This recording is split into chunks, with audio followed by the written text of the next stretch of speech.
Sumailalim sa surprise drug test si pambansang kamao Manny Pacquiao bilang bahagi ng kasunduan para sa laban nila ni Floyd Mayweather Jr. sa Mayo.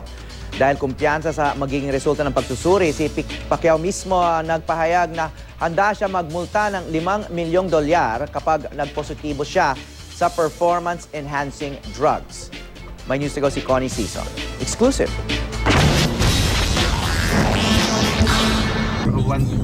Mag-aalas 9 ng umaga kahapon sa LA nang sorpresang dumating sa Pan Pacific ang phlebotomist o tagakuha ng dugo na si Ruben Tejada na kinontrata naman ng United States Anti-Doping Agency o USADA para isagawa ang random drug testing kay Manny. Sumabay pa nga ito sa sasakyan ni Manny.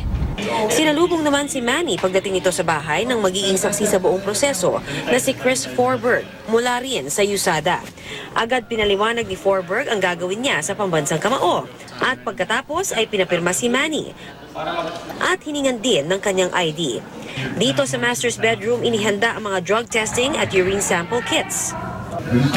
These are the urine collection kits. So that one pretty much has 2 glass vials inside of it.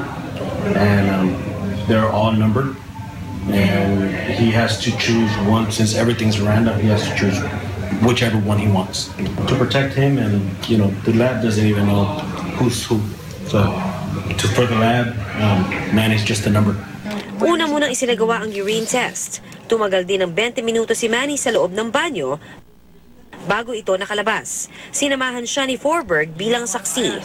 Kinailangan makalikom ni Manny ng 90cc ng ihi para makatugon sa requirement ng USADA. Naging pribado rin ang ginawang pagkuha ng dugo kay Manny. 4 na maliliit na tubes ng dugo o katumbas ng 1 kutsara ang kinuha sa kanya.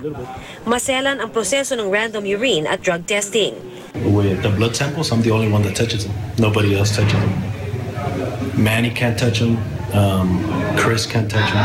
I'm the only one that can touch him. Oh, nag-suggest ako na $5 million fine mag-positive. You're really confident? Oh, confident ako dahil para maiwasan yung mga Wala naman problema dito ang pambansang kamao. Siya pa nga mismo ang nagsuggest na patawan siya ng malaking multa kung magpositibo siya sa pinagbabawal na gamot.